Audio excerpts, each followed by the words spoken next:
All right. At your tables, I grabbed every last 2018 voters guide that was in the Armonk post office, and I very furtively just grabbed a whole bunch and ran out of the post office.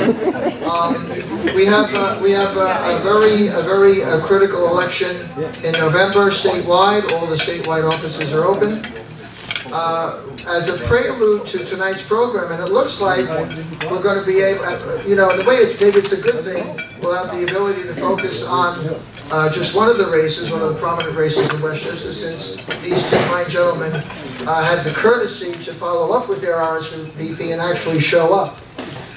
But to give kind of a brief overview of the statewide picture, we have Glenn Riddell here who will give us a few observations on the importance of several races. And Glenn, would you like to come up? Yeah, or you actually, you can talk from there with the mic, or whatever you want. Whatever works. Can everybody hear me? Yes.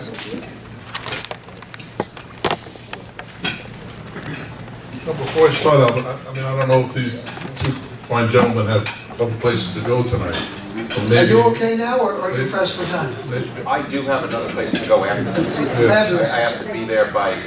Yeah, I would recommend that you start with. Well, you know what? If you could do what, 5 to 8 minutes or something, and then we can go into this. It looks like Whatever you like. yeah, it's only 6:40, so we've got some time. All right. Well, let me just talk a little bit, and I won't touch too much on the Senate races in New York, but let me just touch on what's going on in November 2018, because you're hearing, this is the midterm elections nationwide.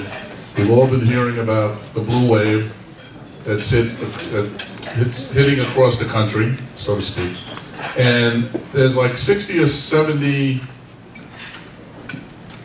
House of Representative races across the country that are going to play very well. They're going to play into who's going to control the House of Representatives come January 1st. Out of those 60 or 70, there's predictions that Democrats could possibly win anywhere from 30 to 40 of those seats, which they only need 23 seats to flip the majority leadership to Democrat in the House of Representatives. So, when you're reading about it, hearing about it, the blue wave, and you're hearing the president is doing a lot of traveling around the country, trying to keep at least the Senate in Republican hands, which I personally don't believe that's going to flip.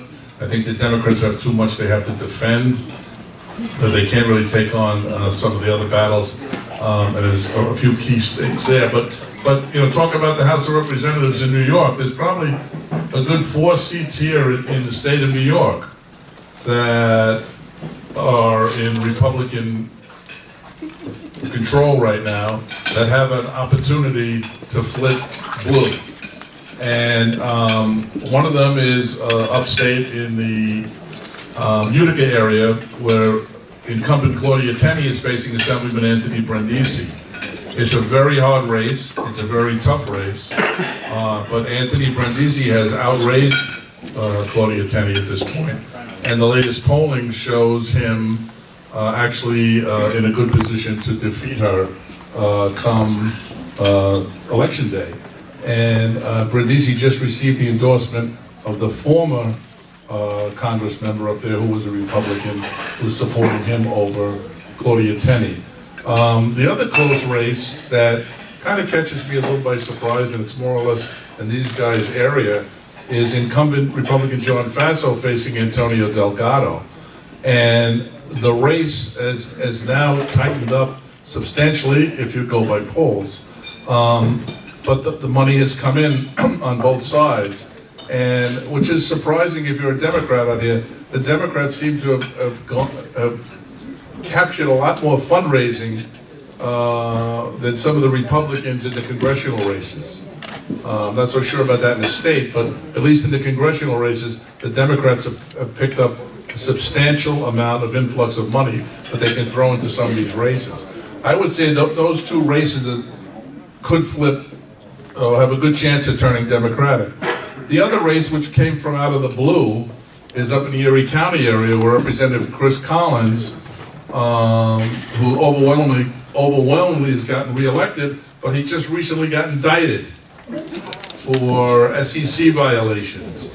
And where he suspended his campaign after that indictment, they couldn't come to an agreement on who they get to replace him in this race. And so at the last minute, he decided to run, which is kind of giving the Democrat more hope than in a solid Republican seat that he would would have. So that's one just kind of watch. That might be an oddball mix out there. And the other one to watch is out in Staten Island, where Dan Donovan is facing a Democrat, Max Rose. Again, the interesting factor there. Staten Island is probably the most Republican borough in the city of New York. But Max Rose has outraised him by over $1.5 million in the last few weeks. I think Dan Donovan will hold on at the end of the day, but it's really tightened up and it's an interesting race. Now our statewide races. This is not to embarrass my friend Terrence Murphy, but no Republican has won a statewide race since George Pataki did in 2002. So if you're looking at any change coming at the governor's level, the controller's level, attorney general level, or a U.S. senator, it looks like they're going to probably cruise to victory on election day. And the first African-American woman will become the first New York State Attorney General if Tish James wins that day. Not much to say about the New York State Assembly. They got 105 members, and my guess is they may even grow it even more. They have a solid, lead and majority in the leadership there. And there's a couple of races going on, but nothing exciting. Especially down here in Westchester, all of your electeds that are in the New York State Assembly will be, probably easily re-elected back then.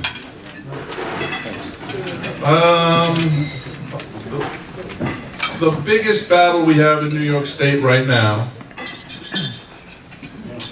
is for control of the New York State Senate. On paper, there are 32 Democrats, 31 Republicans, so the Democrats should be in charge of the Senate. It's not the case. A senator from Brooklyn has aligned himself with the Republicans, and so they have a 32-31 majority. Very, very close. The governor, for the first time that I can remember, even if it's going back to his father, has decided to get involved in these races and has decided for the first time that he would like to see the Senate turn into the Democratic majority. And he's put a little bit of his weight behind it, and he's put some money behind it. Going back to what happened, and we had this discussion once before, on what happened in the primary elections in September, the victories there by the Democrats just replaced other Democrats. So there were 7 incumbents, 8 if you count a Republican from upstate New York, that lost in a primary. Those are historic numbers from New York. Incumbents win 99% of the time, and in this state. And for 8 of them to lose in one day, and 1 congressman as well, that was pretty astronomical. And the vote count in that day, a Thursday primary in the state of New York, there was over 1 million voters came out from 2 years before. Which, to me, those numbers were wild. Usually it's a lower turnout, it's lower this, but in New York City, the numbers just came out, and they were able to knock out Jeff Klein, that represented this area here, as an IDC member and as the leader of the IDC, along with 6 of his members. So, yeah, up here is, well, I've been told.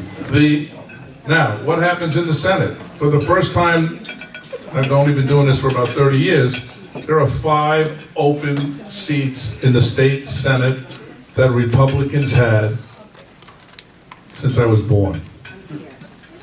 And those seats put a lot of pressure on the Senate leadership to maintain those seats, to try and maintain their majority. And by just looking at the numbers and things like that, one of the races that has probably more than a good chance to turn Democratic is the race for Senator Bill Larkin's seat, who was a senator for 30 years in the Orange County area, and is being challenged by an assemblyman, a young assemblyman named James Scoofers, who got elected to the assembly maybe 3 or 4 years ago, and he's facing a gentleman who I think is on the local city board, Tom Bazile, in a race with Senator Larkin's support.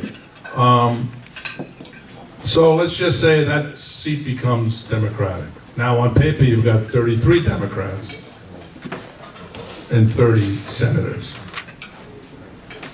There's a couple of races out on Long Island that are really going to determine, I think, who's going to control this election, and possibly this election right here. Senator Carl Marcelino is being pushed heavy by an opponent that he faced a few years ago that he only won by about 600-700 votes, and the Democrats think that they could flip that seat. The Republicans' offense in this is a Senate seat on Long Island held by Democrat John Brooks, who was a Republican who got a Wilson Pakula to run 2 years ago and upset the Republican there by approximately 400 votes. So the Republican leadership is making a big push to take that seat back. So let's say they take that seat back and Scoofers wins that seat up there. Everything's is the same, or Peter Harckham defeats Murphy, and that's another pickup for the Democrats. The Marcelino race then becomes very, very important to who's going to control the Senate in January. I won't get into why it's important for one side or the other to control it, but it's been a long time since the Democrats, they've been in the desert when it comes to that. And the Republicans, this is the last strength for the Republicans in this state, is control of the state Senate. And so it could be a one-seat flip. It could stay the same way it is right now. Or it could be a blue wave hit this state, and there'll be 35 to 36 Democrats in the New York State Senate. Can't tell, polls will change in the next 2 weeks, but it'll be a battle, and those are the battleground races that I just spoke about. Another one on Long Island, Senator Elaine Phillips is in a match against Democrat Anna Kaplan, who ran for Congress a couple of years ago, and that race could be close as well. So the Republicans have the work cut out for them if they want to hold the majority. The Democrats are kind of riding high on this blue wave that's going around the country, and some of the victories that took place in the primary. So I just urge everybody to vote on Election Day. It's important. It's what we do. It's what keeps the people that you have elected in the past on their toes. And I can tell you from my experience in Albany, the elected officials that are up there work very, very hard. No matter what you read in the paper, they work very, very hard. They work in their districts, and I'm proud to say my daughter's an assemblywoman from the Rockaways, and she's up for election, re-election. So my wife was for 24 years. Most of you know that. So, just remember to vote. It's what keeps this country the way it is. Thank you. I just want to add a few observations to Glenn's comments. The voter guides are at your tables there, League of Women Voters. I mean, we wouldn't want to let the Russians show us up. In Russia, they vote 99% of the electorate votes. Of course, they vote for Putin unanimously, but that's another story. Whichever side of the political spectrum you are, I think it can be said, reasonable men and women can say, that the extremes on both sides are inexorably putting pressure on those in the great middle who are Republican or Democrat, who are really trying to serve their constituents and their country really over party. At least that's what I would like to, what I look at it as. And so in the years that I've been involved with Albany, using Albany and the county as an example, I remember when Peter Harckham was a legislator, there was a rationality to the meetings that he covered. In fact, I remember when he first invited me to participate in the septic and sewer subcommittee, and I said, I was a little reluctant, and I said, I'm not sure. And he said, Albert, you would be an expert in septic fields, and so he kind of convinced me to come to the meetings, whatever. But what I'm trying to get at is that there was, in his case, a gentlemanly approach to the committee meetings, respectful of both sides. I have to tell you, as a personal comment, I do not find that in the majority rule of the county legislature today. And I do not find the same sense of cooperation and respect as I did in the days when, not too long ago, when Peter Harckham was legislator. On the statewide level, the upsets, I guess, come with the territory, but when people who you've been dealing with on vested rights or a state co-op law, whatever, and then you've been kind of winning them over, and then the next thing you know they're out, you have to start all over again with perhaps a younger representative who doesn't know a thing about the particular issues that you've been cultivating over the years. And I've learned so much from Glenn in that respect, and the colleagues that I brought up to Albany, Ken Finger, Nat Parrish, and many others around the table here who have accompanied me on many a lobbying trip, where you cultivate these relationships, and then come election day, they could be gone and you have to start all over again. It is easier to stop a bad idea than to introduce a good idea. And in that respect, with the help of Glenn and Ken Finger and others, we've managed to keep a statewide co-op disclosure bill at bay for the longest time. And just one final note on compromise. We have been approached by certain county legislators and the county executive on a compromise co-op bill that I think is a direct result of the hammering that we've been giving the legislature and the county executive over their existing co-op proposal that would mandate reasons for applicant denial and would have very strict time frames for processing the application and deeming it complete. Ken Finger and I were called to an emergency meeting by the county executive's representative, Ken Jenkins, and the board. And I think as a direct result of the hammering they've taken from our public relations, many of you have seen the public ads and the full-page ads, blasting them over their co-op proposal. They've come up with a compromise with the proviso that they do have the votes. This is the harsh political reality. They do have the votes to pass either a very stringent co-op bill or a more reasonable compromise bill. So the compromise bill is a lot more lenient on the time to process and deem an application complete. They've given us more time on the actual processing of the application, and the mandatory disclosure aspect of it is gone now. It's just that if you do send, whatever you do send the applicant by way of a rejection notice, a copy of that has to go to George Latimer's new county human rights commission. So that's what we're working on. We're tweaking it a little bit with Chief Counsel. But when you're told that they have the votes, and it's quite true to pass either the stringent bill or a more reasonable compromise bill, then we made a political decision. So this is by way of saying that if you advocate well, maybe you could get some reasonable people to come around and compromise with you. But unfortunately, that doesn't seem to be the case on many other levels of government.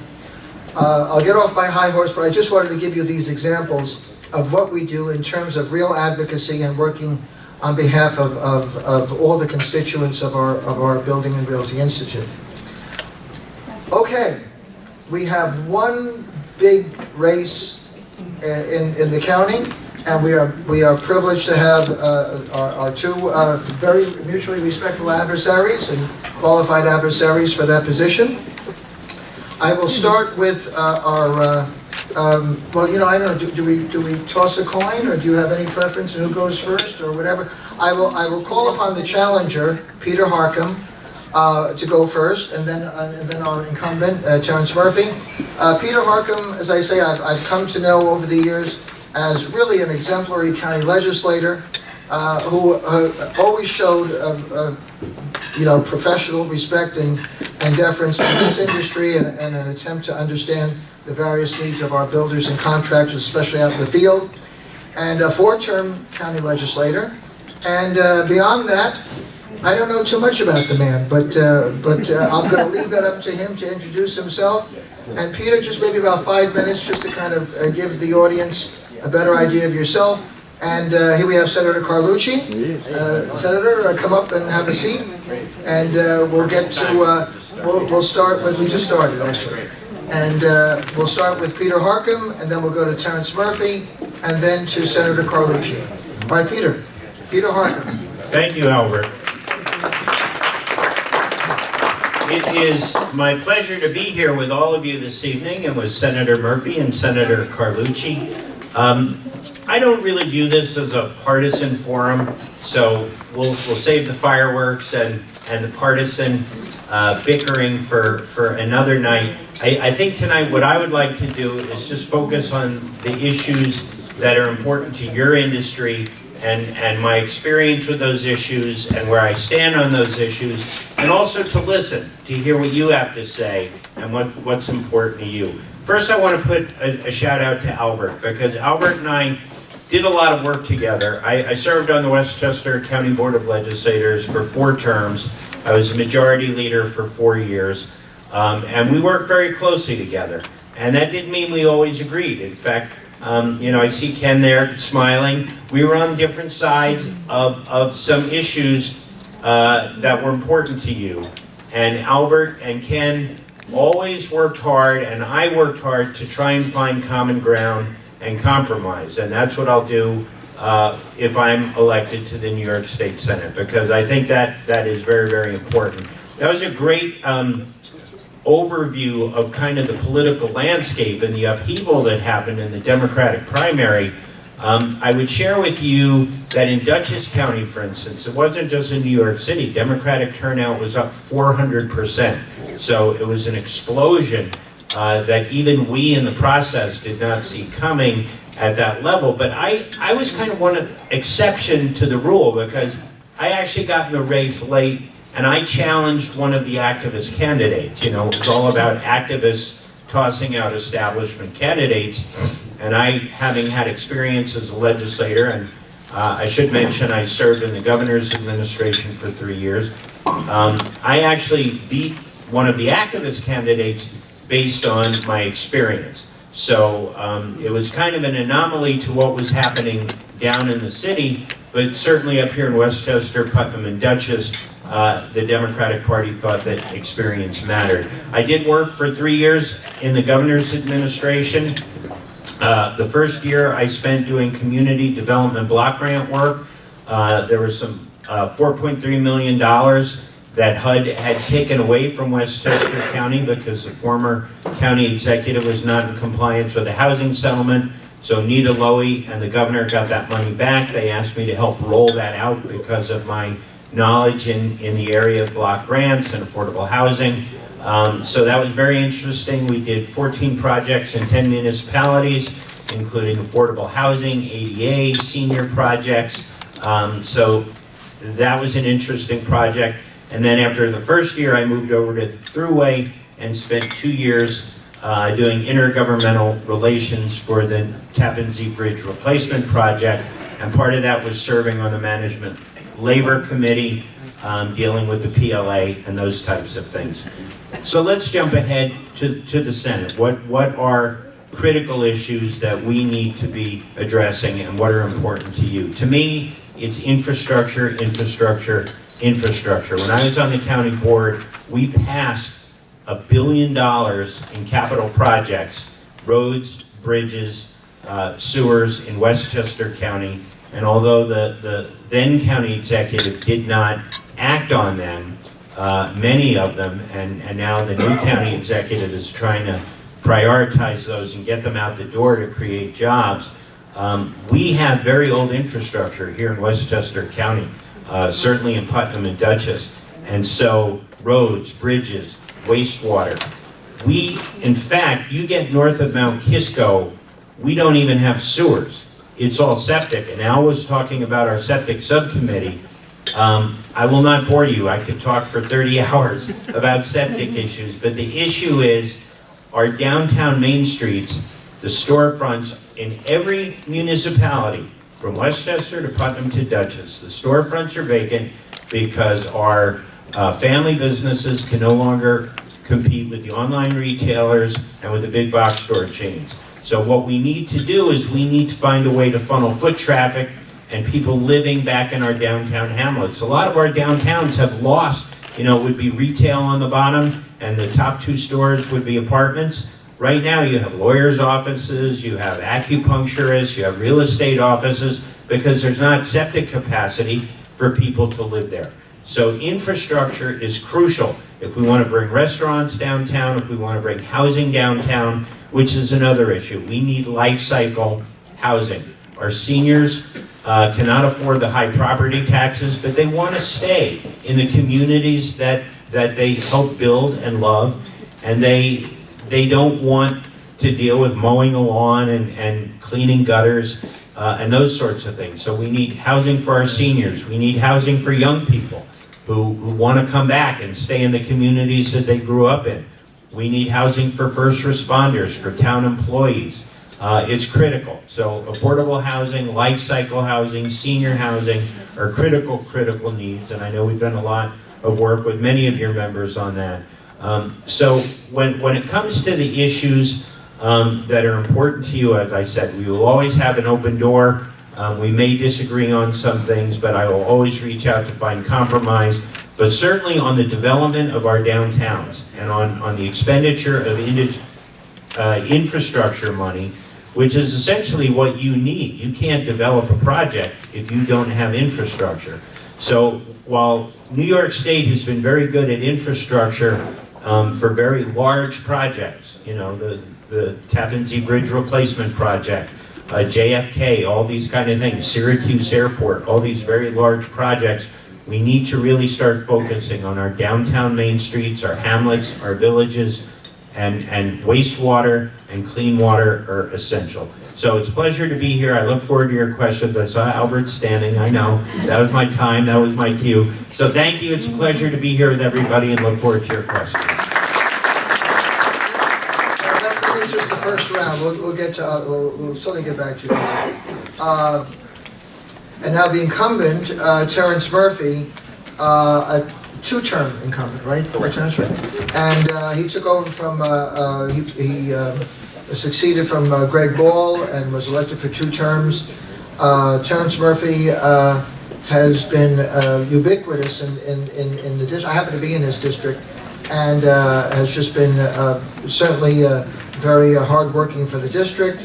I was just downloading some material by way of an introduction. He's chair of the Committee on Investigations and Government Operations, and also a member of several critical committees of interest to the BRI, Banking and Finance. By virtue of his medical profession, chiropractic, he's on the Mental Health and Developmental Disabilities Committee, Local Government, Health, Labor, and Insurance. And that kind of covers a lot of the gamut of the things that are important to the people in the building and realty industry. So I will let him go into, just like Peter, some of the more personal aspects that he brings to his position as state senator. And so please welcome Terrence Murphy.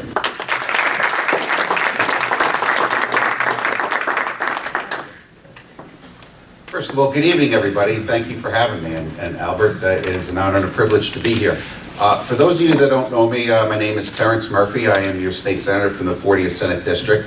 I've been in office for about 4 years. It represents Westchester County, Putnam County, and Dutchess County. A little bit about myself. I'm the youngest of 6 kids. My dad and mom. My dad's from Yonkers. My mom's from Eastchester. We moved up to Yorktown when I was not even a thought yet, but in 1958. I have 6 siblings, a sister Colleen, Aaron, Sean, Dennis, Pat, and myself. I am married to my beautiful wife, Caroline, who's a nurse. And she is, we have a 16-year-old that will be, 15, who will be 16 next week, Michaela. And a son, Jack, and my little guy, Kian, who is 8. And I was a town councilman. I've been in private practice as a chiropractor nutritionist for about 27 years. I've had my practice in Yorktown Heights. I opened it fresh out of school. I feel your pain on a lot of the issues as far as opening up businesses with regards to, what I've seen in Albany is that you have professional politicians. You literally have professional politicians. They wouldn't know what a 941 tax is, or disability tax is, or workers' comp tax, but yet they set the table for all of us to eat at, so to speak. So the reality was, I ended up jumping in on a local level as a councilman in the town of Yorktown, literally just to fight back. We had town board members that were sitting there for 20 years. And I did a little analysis, a quick analysis in the town of Yorktown. We had roughly about 40,000 people, and we had an 8.9% commercial tax base, when I believe we should have been up around 27, 28%. So a few people had asked me to run for office. I had my practice there. I'm born and raised there. It wasn't too bad, so I could do everything local in Yorktown. And so we ran, and we won. And my number one goal was to open it up to a commercial tax base. Because when the taxes go up, and they go up every year in New York, I don't need to take $1 out of your pocket. I can take a quarter, because I now have a commercial tax base. And so that was, in about 5 years, I ushered in about $250 million worth of economic development for the town of Yorktown. Unbeknownst to me, my name was in a poll. I got a strange phone call from Albany and asking me, would you be interested in running for office? I'm like, for what office? For a state senator. And I was like, well, wait a second here. I said, I'll need to discuss this with my wife. So my wife and I take a trip up there. And they presented the whole thing to us, and I said to my wife, I said, listen, politics is going to be here when I'm dead and buried. My family's the nucleus in my life. And I said to the missus, I said, what do you think, hon? She goes, let's do it. So we jumped in. And so when we jumped in 2014, it was the number one race in New York State. Again, kind of like what it was right now, with regards to whether it's going to change the power in New York State. I will let you know one thing. In 2009 and 2010, we had a one-party rule in New York State for 2 years. Well, in 18 months, you had a $14 billion deficit and 127 new taxes in 18 months, in 2009, 2010. That's what will happen if you have a one-party rule in New York State. And we are literally the last line of defense. And you heard from Glenn how tight it is. It is literally a 32-31. Simca Felder, who's actually a Democrat, who caucuses with us, is more on the conservative side. Great guy. He happens to be a friend of mine. I sit right next to him on the Senate floor, and is the salt of the earth guy, but yet is under fire all the time because of decisions of running as a Democrat, but caucusing with us. And we're losing common sense. Albert said it. You're too far to the right or you're too far to the left. And who's missing out? We are, the people in the middle. You got to bring it back to common sense. You got to bring it back to business sense. We're ranked 49th in America as a business-friendly state. 49th. We have a $170 billion budget. It's bigger than countries. I think we could shave a little bit of that off there. I really believe if we actually had a business acumen that was up there, looking after money, that we could shave an awful lot of money out of our state budget. But I wanted to go into some of the stuff. So when I became your state senator, a big thing for me was vested rights. You pressed it up. So that's the bill that I carry, and Assemblywoman Paulin carries it in the Assembly, and we've been trying to put that through. But that just it seems to be so difficult. We get it out of committee, and it doesn't go anywhere. It doesn't come out to the floor for a vote. Let's leave it at that. And so, when you change the game, you buy a piece of property, and it's a commercial piece of property, and then you have your municipality come in and say, no, it's going to be residential, and you can't because of a certain time frame. It's not right. It's not right. So as the chairman of the Rules and Regulations Commission, because that was my first position in New York State, I put in bills to overlook. I took a symbolic picture. I'm roughly about 6'2". I took a symbolic picture, and I had books completely around me. We have over 200,000 pages of rules and regulations in the state of New York. So if I don't like you, or I don't like your business, I can go back to 1920 and keep you in court. That's just the way it is. So what I do, I try to use some common sense. Put in a rule, go back, do a review, Nothing's ever been sunset. If it's that important, bring it back onto the floor and let's vote for it. And so, yeah, that got vetoed twice by our governor. Vetoed twice. So again, I'm trying to use common sense. I'm trying to use to open up our doors to business, not take business out. And a big, huge issue is Indian Point. Indian Point, we're losing 1,200 jobs at Indian Point. We don't know where we're getting the energy from. These are people, these are your neighbors, these are families, these are kids that are going to our schools. These are people that weren't even thought of when the governor, Entergy, and Riverkeeper made their deal together. So I'll be around to answer a lot more questions, but I have been endorsed by the NFIB and I have been endorsed by the New York Business Council. So I thank you for a few minutes of your time. It's an honor and privilege to be here, and I'll be around for a little bit. Thanks.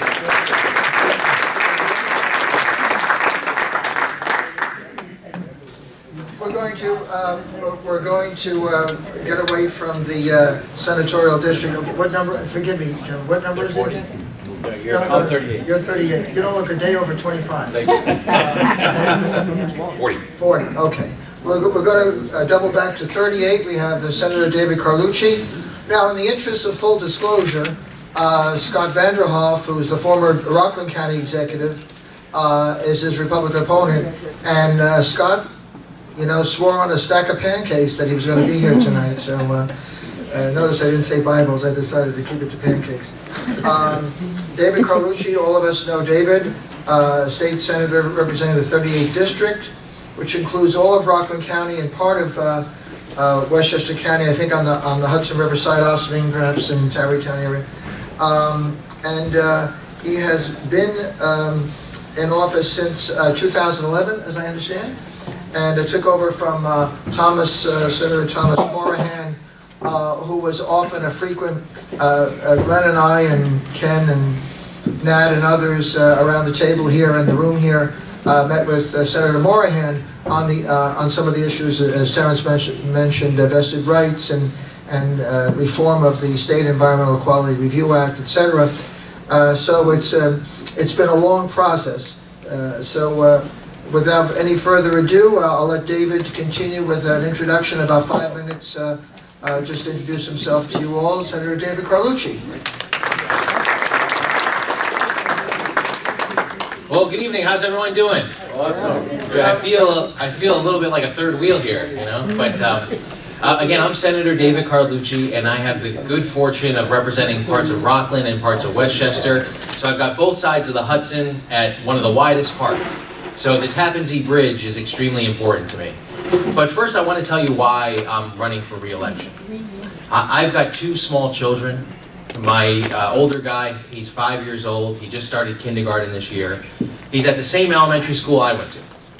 Public school, Strawtown Elementary School in the Clarkstown School District. And I've got a 3-year-old. And my 3-year-old, you know, he gets a hold of my phone, and he knows how to use my iPhone better than I do. And it shows me that our children do not lack capacity. They only lack opportunity. And I fight every day to make sure that my children have an even better opportunity than I had. I grew up in this community, and I'm blessed. And I knew that at a young age, that I have so many opportunities because of what my parents and what my grandparents fought for. So I want to make sure that I use those skills to push for an even better community. And I mention that because one of the things that we have to do in Albany is we have to fix the way that we fund our education system. Right now, we have a system where we pit property taxpayers against school children. What we can do is fully fund the foundation aid formula. We have districts like Ossining here in Westchester County, where enrollment has increased over the past few years over 25%, but yet the funding has stayed on par. We have to make sure that the money that's coming from Albany is following the students. And that's something that's extremely important, and we can do, and we have to work towards even more. The other issue that we have to fight for is affordability. I'm sure all of you, one of the biggest hurdles that you have, and you hear from your friends and your customers, is property taxes. It's the dubious distinction that here in Westchester and in Rockland, we have some of the highest property taxes in the nation. That's why passing the property tax cap was so important. And we have to push to make sure that the property tax cap stays permanent.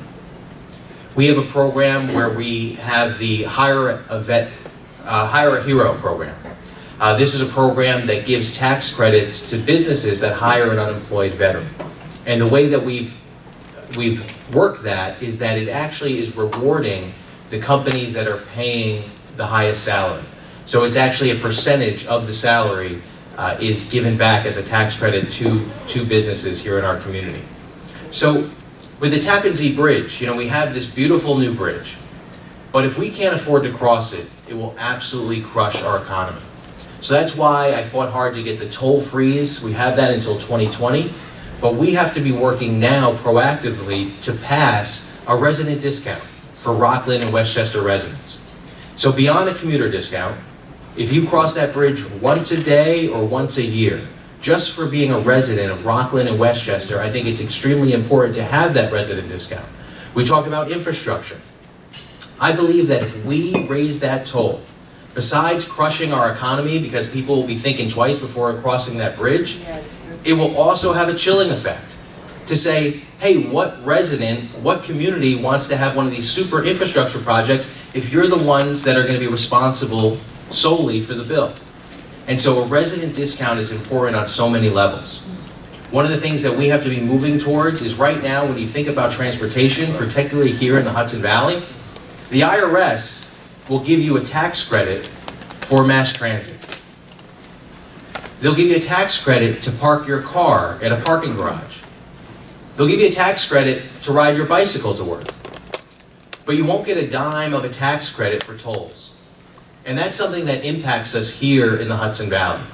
So one of the things that I believe that we can do in New York State is do a toll tax credit to make it a more progressive, instead of this regressive fee that we have, to help middle class families, to help working families, and make it fairer, and make sure that New York State is keeping tabs of this and saying, look, we've got to be more like the rest of the country. In California, they call it the freeway. But here, you want to go from Rockland County to Long Island, you're going to pay toll after toll after toll. I joke, but I have to joke. I say pretty soon you're going to have to get a credit check to cross through the lower Hudson Valley just to pay these tolls. And that's a real serious problem. We have an issue now with Conduit, which is the company that runs Easy Pass, where I really think they're bilking the toll payers in New York State.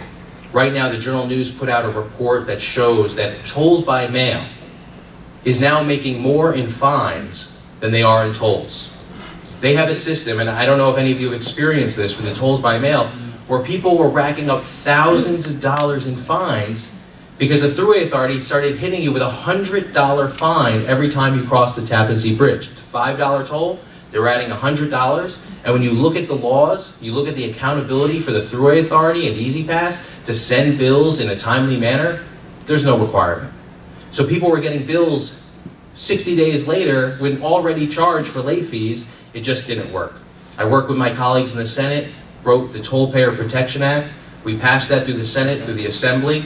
It's now on the governor's desk, and I think when the governor signs that, it will give some meaningful relief to us as toll payers. So there's so many issues that I could talk about, but what I'd really love to do is hear each of your questions and talk to you tonight, and look forward to working with all of you in the future. So thank you for having me.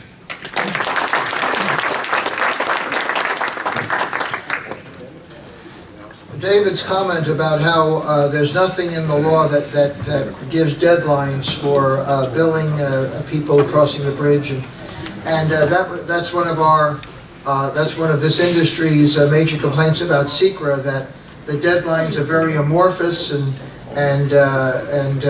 open-ended, so that one could literally get through almost to the finish line of the process, and then have somebody come out of the blue with a factor completely off the radar screen, and literally the applicant has to start from square one again with the environmental process. So the lack of firm deadlines in any process is certainly something that is very vexing and very costly, depending on what you're talking about, whether they be tolls or the environmental review process. At this point, since we have three fine gentlemen who are ready, willing, and able to answer any of your questions, no speeches please, but questions, we would open up the floor to anyone who would like to take a shot at a question to these public servants. Anybody? Silvio. Silvio Solari. Hi.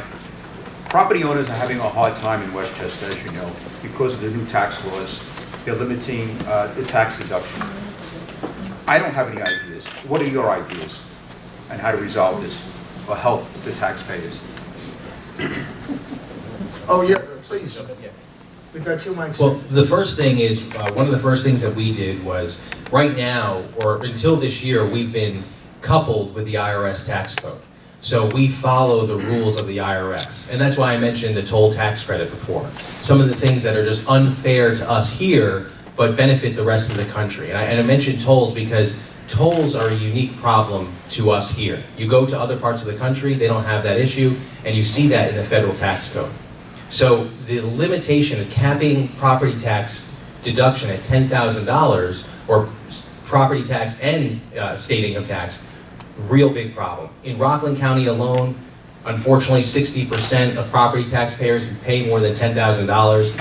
One of the first things we did was decouple our tax code from the IRS. So what you'll be able to do in New York State is continue to write off the full amount of your property taxes against your New York State income tax. So that's one step, right? But I think the biggest thing that we have to do is we have to influence Congress to change this law, because it's a $14 billion hit to New York State. It's disastrous. One of the things we also tried to do here in New York State is a workaround in working with the IRS to set up these charitable trusts. Right. So the idea would be that instead of paying taxes to your local school district or your local municipality, you're making a donation, a contribution. We did the work, the blueprint, we passed the legislation. The IRS unfortunately said, no, we're not going to allow you to do that. There is now lawsuits that are pending to fight that, to challenge that, to allow New York State to set up a system where we can do this deduction, because then that would be able to be written off of your tax Up to code. 95%. Up to 95%. Yeah. So if you put $100 in, you got $95 that you'd be able. So those are some of the things right away, but I think ultimately as well, we have to continue to work to enhance. We have the STAR program and the Enhanced STAR program. I have a beef with the STAR program right now, because that's a program where you have the first $30,000 of your assessed value is exempt from your school property tax bill if you make under $500,000 a year. And my push is to say, you know what? If you're making $499,000 a year, maybe you shouldn't get the same benefit as someone making $30,000 a year. So I would like to see that program on a sliding scale, something I've pushed for a long time, and would like to see that done. The other thing as well is to bump up the income eligibility for Enhanced STAR. That's a battle we've had with the governor each year, because he keeps wanting to either reduce or hold flat the income eligibility for Enhanced STAR. And that's for anyone over the age of 65 that makes under, right now, it's $86,000 adjusted gross income. Next year it'll be $86,400. But that's something where I think we could increase that income threshold to capture more people, particularly here in Westchester, that need the relief and could benefit from that. Terrence or Peter? Yeah, you want- I'll just add into what Senator Carlucci said, to up that maximum distribution that our retirees are getting in order to get their STAR enhanced. But I actually wrote a letter down to Washington with regards to that. I don't think there's anybody in this room that I think we'd all sign up to pay $10,000 if that was our tax bracket right now. I mean, people are paying $20,000, $30,000, $40,000 here in Westchester, and there should have been a regionalization. It's the proverbial thing that government does really well. They shoot and then they aim, and they're not taking anything into account. We in Westchester County are the highest tax county in the United States of America, so there should have been some sort of sliding scale, like Senator Carlucci said, where Westchester would fit in here versus you go to Watertown, New York, or you go out into the Rochester I mean, it's the complete opposite from here. So there should have been some sliding scale. I actually wrote a letter to Washington with the disapproval and asking them to reevaluate this. It's more specifically for here in higher level incomes, more affluent areas throughout the country, but mostly right here in Westchester County. Oh, you got it up? Yes, sir. Yeah. There we go. Thank you. Silvio, good to see you again. One of the things that I would add, apart from what these gentlemen have said, and they've made some very good points, just in general, Westchester County and this part of New York, we have so many layers of government that add to the cost. We had, up until a couple of years ago, we had 42 police departments in Westchester County. Do we need 42 chiefs, 42 headquarters, 42 administrative staffs? So one of the things I did when I was on the county board was we merged the Mount Kisco Police into the county police. It saved the Mount Kisco taxpayers between $800,000 and $1 million a year. It actually got the Mount Kisco residents better coverage because at nighttime they had a supervisor back in the office, but because of the county's command and control, that supervisor was out on the street. So there are things like that that we can do. We look at our town courts. How many municipalities have a town court that's being used one night a week? Busy one, 2 nights a week? Why don't we have regional courts where we can combine those staffs, have one staff? Yes, you can still have your municipal judge, but combine the administrative, combine the back office, the sewer districts. There are so many layers of government. The fire districts. I mean, God bless our emergency first responders. They do a terrific job and they do save us a lot of money. But when you look at the equipment that's being purchased, that with mutual aid, not everybody needs to have all of the latest equipment.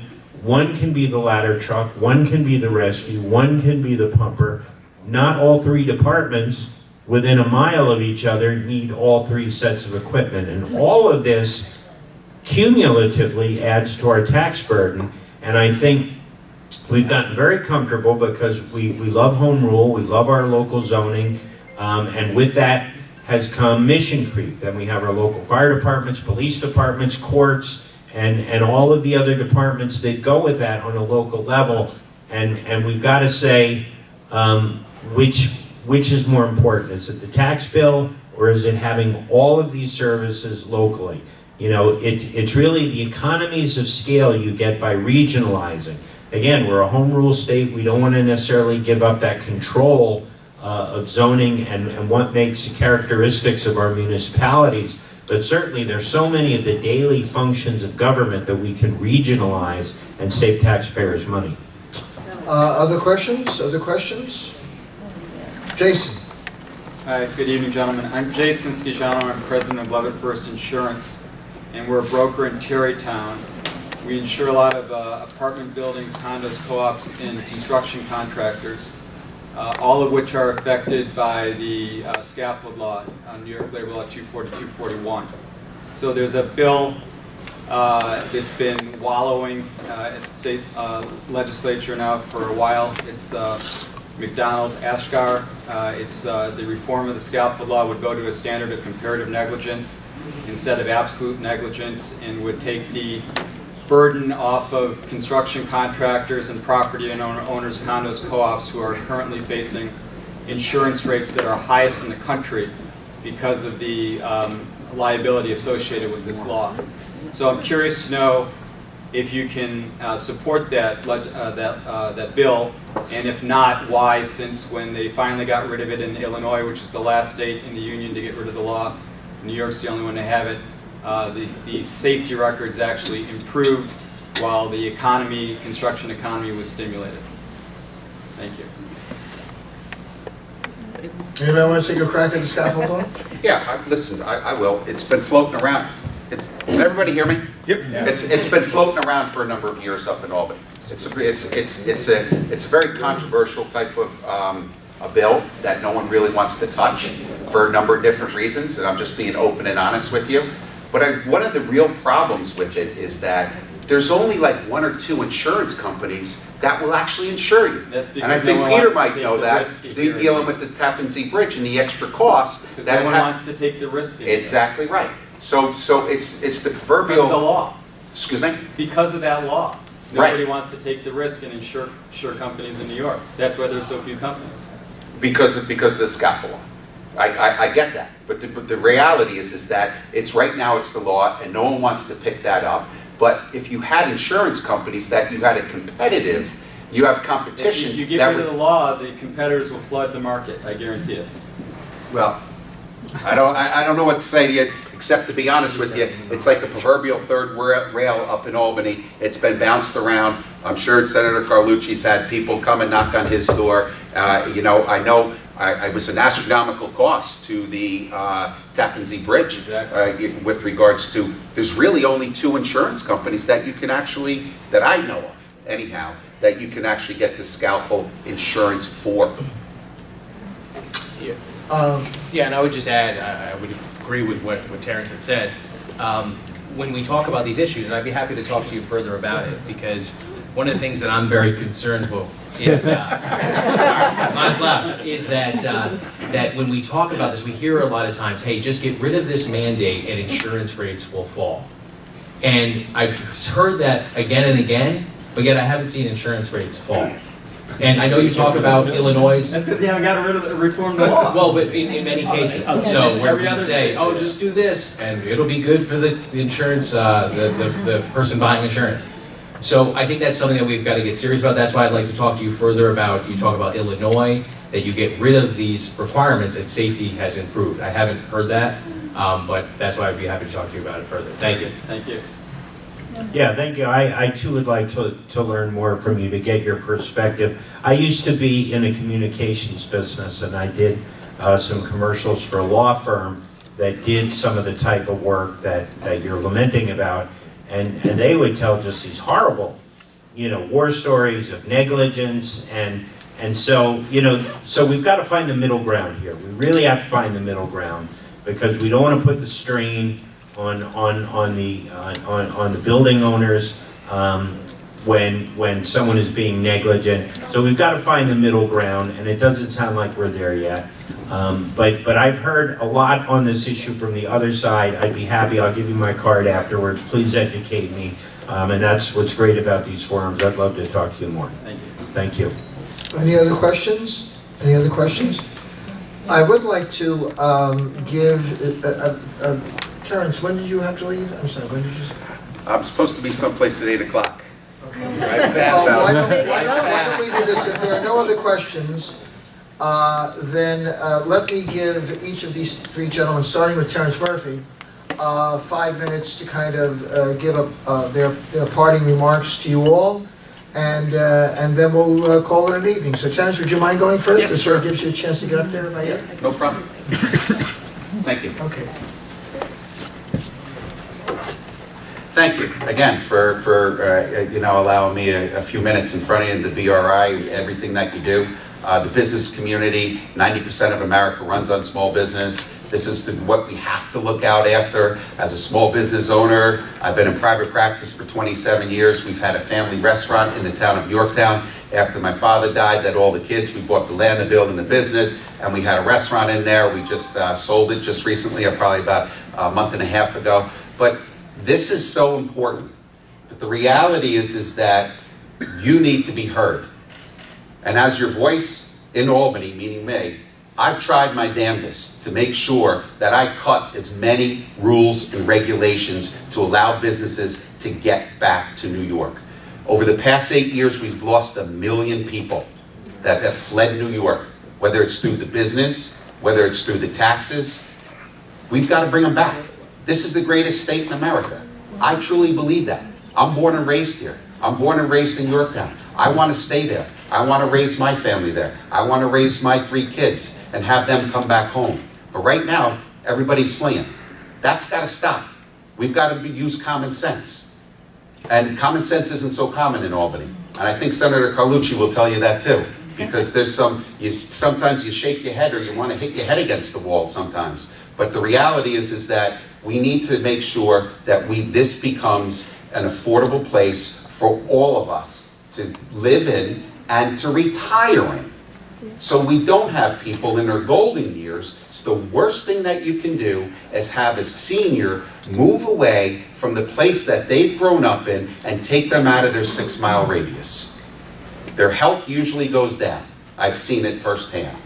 So my idea is to just continue to open up the doors. You know what? Going back as your elected official, I will continue to fight tooth and nail to make sure that we can make New York an affordable place. And I'm going to leave you with this, to also make it a safe place. That is not, something that I'm just throwing out there. You've seen what's happening in America here and around the world with these massive shootings and these horrific things that are happening. I have 3 kids, one in every school district in Yorktown. My wife and I worry, just like any other parent would worry. We've got to make sure that we harden up all of our schools and make sure our community stays safe. And that's taking care of our first responders. That's taking care of our firemen, our police, our EMS, because they come running when we call and we're in a time of need. That is very dear and dear to me, and to make sure our veterans are taken care of, who fought for our freedom. They deserve what they get when they come home.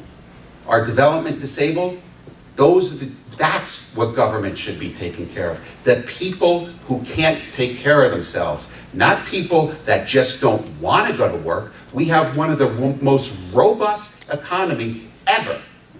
And I think the unemployment's at 3.6%? They call that flat out. If you want a job, you can actually go get a job. Go get a job. That's what I'm telling people. Go work. Enough. Because it's all coming from our pockets. It's all coming from our pockets. So I will leave you with that. The last thing is that I have fought tooth and nail. I've created the most comprehensive, and I hate the word to use but I stand here very, very proud of you. I don't think there's one person in this room that doesn't know anybody who's been affected by the heroin epidemic. And I've crafted the most comprehensive legislation in New York State that Senator Gillibrand and, God rest his soul, Senator McCain were taking on the federal level. No more 30-day scripts. It was 7 days only for acute injury, a tooth extraction, a broken bone, or a surgical procedure. 7 days. We found out where this was all going, where it all started, and that was the overprescription of the Oxycontin, oxycodone. And you had people that just got hooked. They're not bad people. Years ago, you thought of heroin with a needle in the arm, some dirtbag in the corner. It's not that. It's very pervasive. You have lawyers, you have doctors, you have good people that have really, unfortunately, succumbed to this problem. And we're not arresting ourselves out of this. I put in a bill. Let's define what a major drug trafficker is. Years ago, it used to be cocaine and marijuana. Now, it's prescription drugs. I do a Shed the Meds program within the 40th Senate District. We've taken over 10,000 pounds of medication out of people's cabinets and off the street over the past 4 years. I will continue to do that. I sit on the New York State Task Force for Heroin and Opioid Abuse, and I will continue staying on that task force. I've traveled all around New York State, from Long Island to Rochester to everywhere. It is all over the place.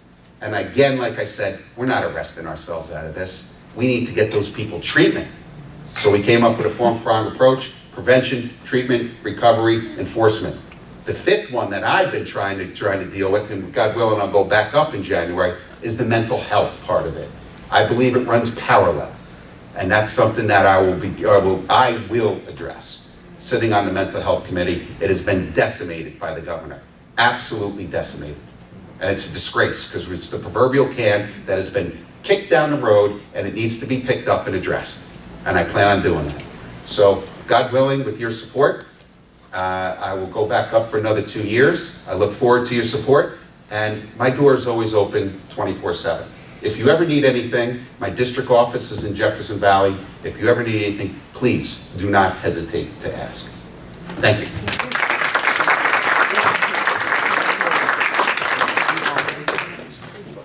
right, for some parting comments, I'll call on, well, actually, I think it probably should be you, and then, since it, Good night. oh, Senior, okay, David, you mind? Okay. And then, even though ideally I would have wanted Peter to come up next and finish the 40th, we'll go with...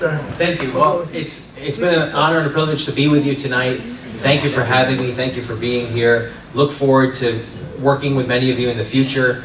My door is also always open to you. I've got an office in Ossining at 2 Church Street and an office in New City at 20 South Main Street. And that office belongs to the community to use as a resource. One of the things I wanted to just leave you with is one of the issues in New York State. You know, we talked about the Tappan Zee Bridge. One of the things that's crazy about the Tappan Zee Bridge is the fact that it's run by the Thruway Authority. In New York State, we have about 1,400 different types of authorities. And when you look at it, so for us here in Westchester and Rockland counties, we access the Thruway Authority quite a bit. If we go just to the south, to the George Washington Bridge, that's the Port Authority. If we go up to the Bear Mountain Bridge, that's the Bridge Authority. If we go on the Henry Hudson Bridge, that's the Metropolitan Transit Authority. And I just bring that to light because we talk about how are we going to move forward, how are we going to change the paradigm to actually save taxpayer money and invest in the future in infrastructure that is comparable to what we need in the 21st century. And one of the pieces of legislation that I've been pushing is to start to consolidate these authorities. It doesn't make sense. Right now, who's been on Route 84?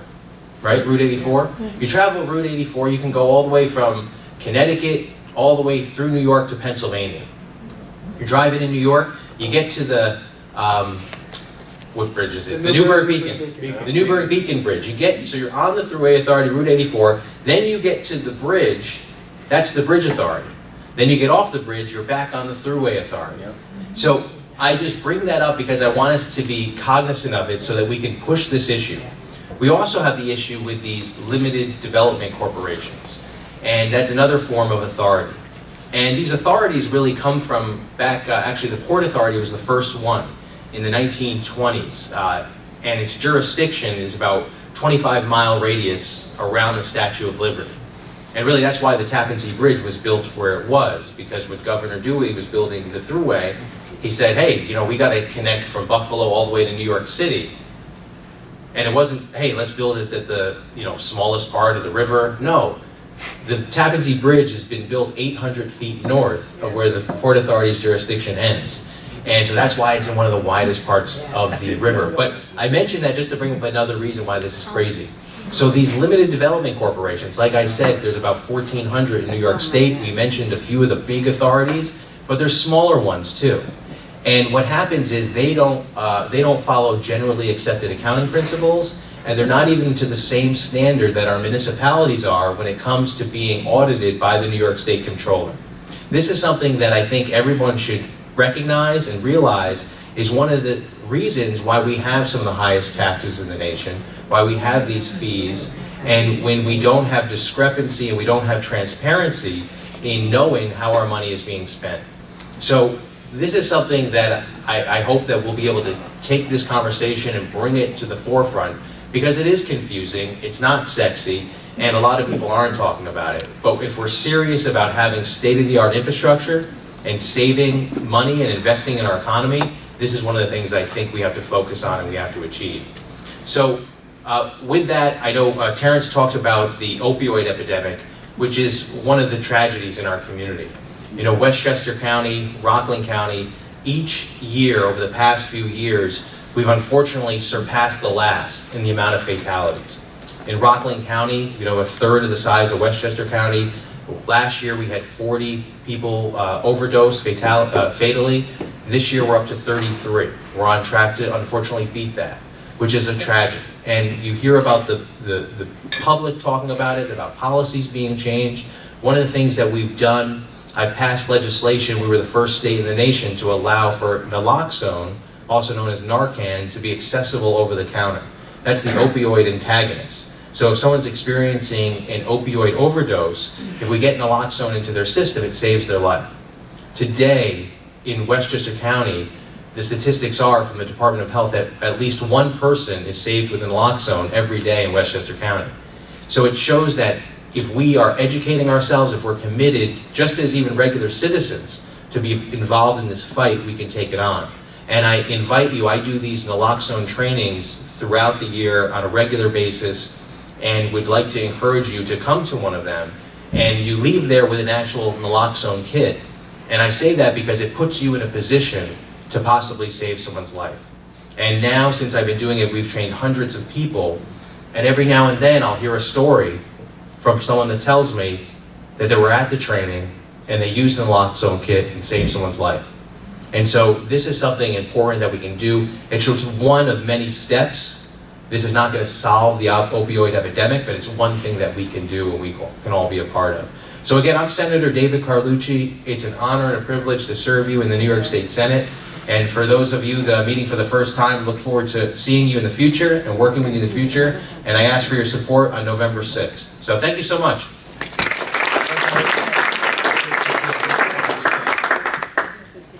All right, we're coming up on 10 minutes to 8, and in the winter months or in the fall months, we'd like to wrap up at 8 o'clock, so I'm going to turn over the last 10 minutes to Peter Harckham. Thank you, Albert. Thank you all. I don't think I'll take 10 minutes. Never want to tell a politician they have 10 minutes because it'll take 20. Thank you. I just want to address a couple comments that were made. And I want to thank Senator Carlucci for his work on Narcan. That's incredibly important work that he just described. But if we're really serious about substance abuse, we need to get serious about healthcare reform in New York State.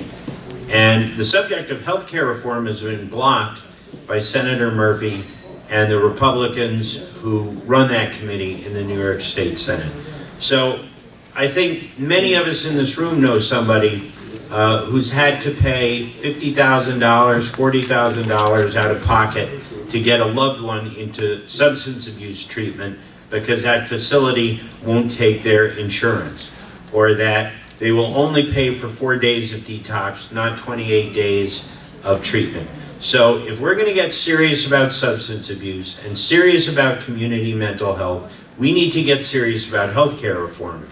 Not only is it inhumane that many people fall through the cracks, it's costing you taxpayer dollars. When I was on the Westchester County Board of Legislators, Department of Corrections was the third largest item in the $1.8 billion budget. And a lot of that were for nonviolent offenders who were either folks with substance abuse who had not had treatment, or folks with mental illness who are not compliant on some sort of medical regimen. And that's because of the absence of community substance abuse treatment and the absence of community mental health centers. So I would just like to make that point. The other point that was made about having a certain amount of commercial development in a municipality. I think commercial development is great, and I spoke about our downtown development.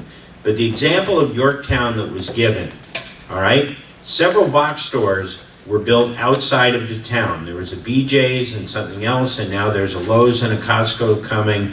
The supermarket is closed down. The other supermarket is about to close down. Storefronts are vacant. And the property that he's developing, his own property, is now going to create 3 other buildings with full vacancies. That's not good for your business. If we're going to develop, let's develop smartly. And I agree with development, but let's do it in our downtowns. Let's provide the infrastructure. Let's get people walking. Let's restore a sense of community. But let's not put our small businesses out of business just so we can say, hey, we've got commercial development, or hey, we're building. And I think that you all realize that, because if you build something and you put the little folks out of business and the foot traffic stops, then that's not good for your business either. We want to keep walkable downtowns, livable downtowns, and a sense of community. So I'm going to be focused like a laser on downtown, and sometimes good environmental policy is good economic policy, like the work that Albert and I did on the septic work to try and try and streamline some of the regulations there, new technologies that are less expensive than sewer systems but were banned by DEP. And that's another frustration that you share, the very different layers. You have DEC, you have DEP, you have the county health department. All these different layers of environmental review, let's streamline them. Let's put them in one process. Let's have a date certain, because there's nothing worse for business than uncertainty. And quite frankly, you know, there's nothing to be gained for the environment just by drawing out the clock. That's not smart policy either. So those are some of the priorities that I intend to work on. It's been a pleasure to work with you in the past. I continue to look forward to working with you on a host of issues, learning more on certain issues that are important to you. Let me give you my phone number right now. It's my personal cell.